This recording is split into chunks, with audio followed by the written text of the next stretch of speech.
Well, first of all, I know there's been some acolytes going around, but I do really appreciate, and I kidded the attorneys too that were on the room on Saturday, he knows we were here. But we took 5 Saturdays, which is not usual for city business, and tried to make sure that we had time to discuss all the issues.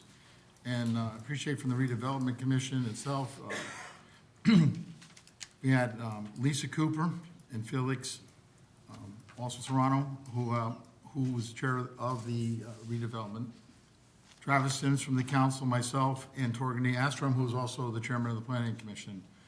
And this was a big picture item that NOAC was always talked about being problematic to some, about getting their approvals and the length of time it takes approvals and go through a process. Working with the redevelopment agency, then working with the planning commissioner, we thought it'd be a good idea to try and have our meetings jointly, so we each didn't have to go through a process, finish a process for redevelopment, then go to the planning committee to the council. They didn't like something, they would change and send it back.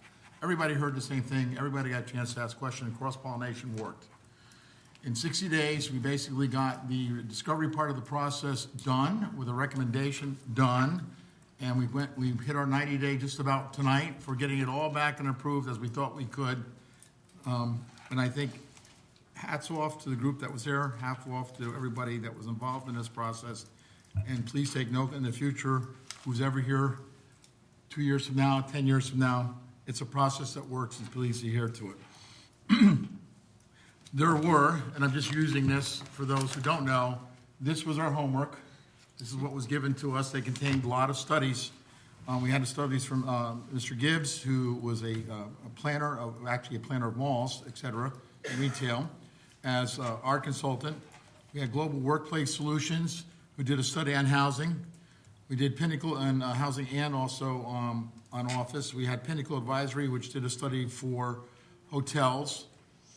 All right, and we took all those reports, put them into an educated synopsis of what we think we should approve for this moving forward, and the kind of mix that we would think that would work for the city of Norwalk, though different from what's presently approved.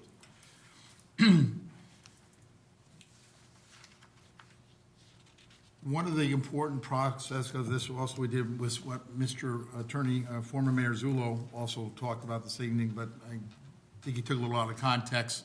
We have a section of this we call the public realm. It was very important to the members of the committee, and we think important members for Norwalk, that we carve out 5% to go for the public realm, and that be very defined fairly well, but giving it a broad enough statement that it can be done, and we could, we're not stuck with just one type of public realm item. And the public realm items can be public open space within a community for recreation use. It can be streetscapes, visual elements of the street, including the road, sidewalk, street furniture, trees, and open space. It can find a point in the street's character. It can be coastal areas, all lands around the water's edge, public places, or all areas of interior or exterior within a community is visible to the public or for public gatherings or assembly, but not specifically used directly related to the business purpose. Examples could be library, public auditorium, community function space. It was just one of the laundry lists of things that we put into there. There was somebody came and spoke one Saturday about it, and I guess there was a meeting, but there was nothing, there's no stone here. Nobody's talking about closing a library, moving a library at the stage of the game. It was included that somebody was an idea, so you put an idea in. And we make sure the public was well protected here. We made sure that they have to do the public realm space no matter what. It is part and parcel of the agreement. They do have a list of items that they can pick from, but they have to do at least 2. And the recommended approved land uses are for office anywhere from $85,000 to $625,000. The retail $75,000 to $750,000. That is actually occupiable retail space, and a 10% maximum allowed to restaurant uses, and anchors of high quality. That is part of this referral that we're voting on tonight. Residential, 60 to 350 units with 15% affordable. A hotel, 85,000 to 175,000 square foot minimum, 150 rooms. That basically is what we recommended for tonight to be required, along with the public realm, which is 5% of the project that I talked about. I'm sorry, I did leave one item out, institutional. The GGP did come back and request, which we did not include, was to keep open that 25,000 square feet for college. If there's an option for a educational institute and wanted to come in. So tonight, I'm seeking approval of those. We do have a way to go in this process, because now that this becomes part and parcel of all the talks that have to go with the LDA, which will take time. There's several attorneys, several other members that are that's where we get into design that many of us expressed some concerns with. It has to do with what is the public realm that will have to be defined as we move through the process. How we're doing the circulation of traffic, how we are doing the transportation issue that we talked about, whether or not we're providing internal bus or all that will be worked out in the process. It is going to take a while, but I thank for all parties, both sides, for being very cooperative on this. And Mr. Mayor, I move for this adoption. Thank you, Mr. Hempstead. Ms. Gianderco. There were a lot of compliments given, but you didn't compliment yourself, because this was a huge undertaking. I attended a couple of the Saturday morning meetings, and to go at this with a different perspective and bring all the parties together, to have all the attorneys were there, all the members, the staff was there, anybody was welcome to come, whether it be the public or, the council members. This is a big project, and probably the biggest project that's before us this term. And to have these meetings and an opportunity to really look at all the information, like you saw the binder, it's a lot of information.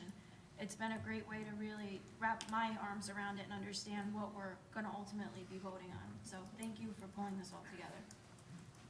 Mr. Kimmel. I'm eating a lot of crow tonight, it seems. I was skeptical of the work group being formed. My skepticism, though, has some basis in past realities which we're still dealing with. It's good to put things a little bit in perspective.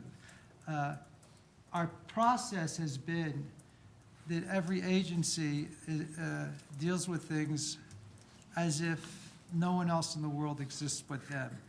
Agency A will will come to an agreement, then it goes to Agency B, then to Agency C. If C disagrees with something, it might go back to Agency A, which may disagree with Agency B. And as a result, we have Wall Street, which was flooded this year. It's the 60th anniversary of that flood, and we're still debating how to get it back on its feet. Discussions go all the way back into the 80s for Reed Putnam. We're just about getting a feel for how that's going to work out. And for some reason in Norwalk, we just drag our feet. And I think it's got it when it comes to redevelopment. And we love our city to the extent where we don't want to risk making a mistake. And you just can't live that way, and a city can't grow that way. And I really commend Doug for bringing redevelopment and planning right into the mix, so we are not dealing with one and then the other, but the agencies are simultaneously addressing the same problems. And I hope this becomes a standard for moving forward in the future. Ideally, in my opinion, if we have a big project, if the mayor is on board, you bring everybody into one room at the very beginning, and you work things out. So you can do your due diligence, but you can expedite things, okay? And I think we have to move in that direction. Also, I want to, he's not here. I don't think Mr. Musanti is here, but I want to commend a few things he said at the last planning committee meeting. One, the notion of due diligence is important, but you can go overboard. And the calls for further research, for more study, in what in some ways can end up killing projects that are time sensitive. And these development projects are time sensitive because markets change. Now, we have to make decisions sometimes. That's what being an elected official means. You've got to choose between A and B on many occasions. And it's not easy, and you may not be right. And we're making some hard choices here, there was a lot of controversy over the last year and a half about, well, a mall, do we want a mall? Is that the best use for the project? And we studied it, and we've come to a hard decision, which we think will work. We think it's really good for the city. It's just a start. I hope things do not get bogged down in the morass that exists in and around City Hall, and that we can keep moving forward. But once again, I think it's a good project. I'm going to support this, and I got to commend Mr. Hempstead for the way he handled this. I did not think you would make this deadline, and you did, and that really took some doing. A lot of Saturday meetings. Thank you. Thank you, Mr. Kimmel. Ms. Bowman.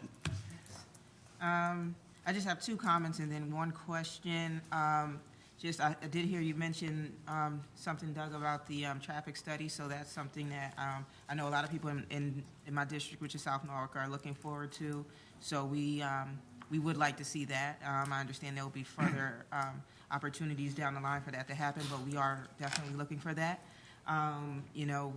There was a housing component to the previous, or the current right now, before we vote, LDA, so maybe we can put our heads together and, replace some of that affordable housing now, what's supposed to be there.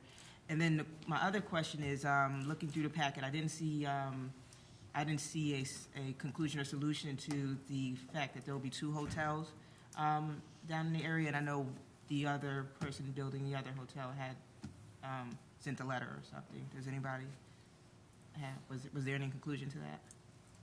Well, the study, and Mr. Sheehan still here? All right.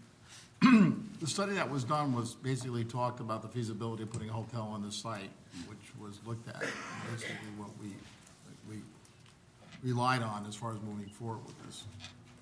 Ultimately, if the hotel is deemed infeasible for this development, and that space reverts to office use. Okay. I think Ms. Bowman was referring to the hotel by the police department, Yeah, well, the yeah. long-term stay hotel. Yeah, so I guess there was a conflict. Ultimately, the study that is contained in the package that you have raised the issue that we have to go back and look at the market if another hotel was introduced prior to this hotel being built. The determination with the developer has been that if the hotel was deemed infeasible because of the hotel in South Norwalk being introduced, that space would then divert to an office use. Okay. All right, thank you.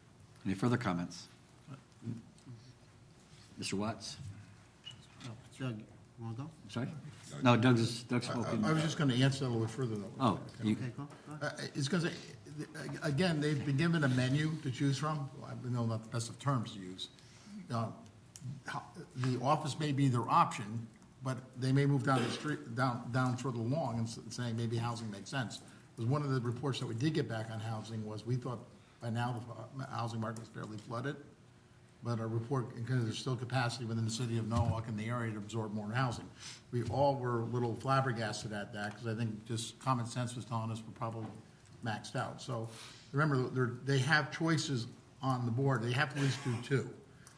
They don't have to do 3, but I'm saying they could not put a hotel in, put the office space in, or put housing in, as an option to this. Sorry, I just wanted for clarity for that. hey, Mr. Watts? Yeah. I just want to thank all the parties involved. Look forward to a successful partnership. I honestly don't believe that government creates jobs, but government can partner with private industry to create jobs. And anything that's going to help the citizens of Norwalk gain employment, this is a step right in the right direction. What I'm looking for is the jobs. The people that I talk to are looking forward to being a part of the process as it starts to move forward. In the construction phase, making sure that local people are hired, local contractors are invited and encouraged to participate. And then when the project is done, just hearing the gentleman Doug coming to the podium to speak about the job training piece, because that's very important for our residents. Very, very important. Some things that we take for granted, whether it's showing up on time, looking the part and making sure that they have the skills to perform these jobs. And just a little pushback on some of the critics who believe that these are low-wage jobs. Tell that to somebody who's out of work. Just tell that to them, because they don't want to hear that. Might not be the job for you, but it's a job for someone. And in Norwalk and all around the city, around the country, there's a movement for people to work where they live, take cars off the road. And so the housing component piece, I'm looking forward to, encouraging affordable housing, but making sure that there's some kind of fund to create home ownership. I don't know, maybe flush that out down the details, but I'm really encouraged about this project. I'm really excited about it because it's talking about hiring people and giving them an opportunity to provide for their families and have the dignity that work brings. So anything that encourages our local residents and support them, I'm all for. So I would encourage my colleagues to continue to work. And again, I just like to want to say, again, echo what everyone has said about Doug's leadership. Doug, thank you very much for your hard work and your due diligence on this project. But I do look forward to the communication and the project moving forward. Thank you. Mr. Igneri, I believe, and then Mr. Petrini. I am supporting this project. I think this is a great project for the city. It's long overdue that we've had construction like this, and it's going to have a real positive impact on the city. I think it's a great first step, and I thank Doug and everyone on the committee that pushed it forward as fast as that we have, and I look forward to working with you to get it moving, continue moving fast. Thank you. Mr. Petrini. Yeah, I also would like to join in and thank Mr. Hempstead for all his hard work, a lot of Saturdays, and spearheading all this. And I also would like to speak about the mall a little bit because, quite honestly, I'm one of those small businessmen that everybody thinks they could get affected by a mall coming to Norwalk. And I have to tell you, I'm in support of this. I really do believe that this mall, if we do it right, could be the anchor to actually revitalize our Wall Street area. It could also be the catalyst to help out South Norwalk. And with that being said, as we get going farther into our talks, I would like to see some of the talks that we've had with that circulator bus that we've all talked about that's going to connect Sono to Wall Street, to the museum, which will act as a vehicle to get people intermixed. Because once you have a focal point that you're going to be bringing thousands of people from out of Norwalk, coming to Norwalk for that specific purpose with a marketing plan that I also discussed with people from GGP. It could very easily put Wall Street businesses, South Norwalk residents, restaurants and businesses right there on the shoestring. So contrary to what people think that this could hurt small business in our discussions as we go forward, if it's done right, and it will be done right to get our support, this could be the catalyst that could really, really turn things around for Wall Street and help in South Norwalk. So I'm looking forward to working to work out all the details, and I'm excited about it. Thank you. Mr. Bonifant. Thank you, Mr. Mayor. I'm also happy to support the rest of the council here. Seems like this is going to go through. Mr. Hempstead and all the agencies that work together and the attorneys, I have a lot of confidence that this could go forward. For those who, well, Mr. Kimmel alluded to how long it took and all these, and the agencies not working together over the years, but I got to tell you, my first thought is the city shouldn't be so hard on itself because all the agencies in the city always came through on its end of the bargain for the 20-year history of the city making its end of it. And over the years, 2-3 times at least, the property got sold with increased benefits and assets that went with the property. So this time around, I hope everything works out and things get built. Thank you. Before we vote, I'd also like to commend Mr. Hempstead, Mr. Serrano, and all the people that participated in those meetings. And really, this is a new way and a very refreshing way of doing business for the city. And hopefully it will become the rule rather than the exception for future projects, because it does work. I'd also like to talk a little bit just about GGP in the mall, and how a lot of people, including myself, were a little skeptical at first, and were not really thinking this was the highest and best use for that piece of property. But reality is reality, and I give the principals for GGP and the attorneys. They reached out into the community, they listened, they solicited input, and they worked very, very well. They did their due diligence. And I think everybody on the council here and in my office and in the Corporation Counsel's office has had an opportunity to talk to them. They've dealt with business community members out in the city, people who do business in and around Norwalk, and they've listened. And I can't say any more than that, but you've listened, you've done your due diligence, and I think working together, we've got a lot of opportunities for some exciting things to happen in Norwalk. And I think also this is going to help with South Norwalk, the corridor, the West Avenue corridor, and connecting with Norwalk. So I'm excited about the project as well. So unless there's any further comments, we'll call the vote. Do we need a 2/3 majority? No. No? Okay. Simple majority. Simple majority. Okay, all in favor of the item on the table? All in favor? Aye. Opposed? Abstention? Carries. Thank you.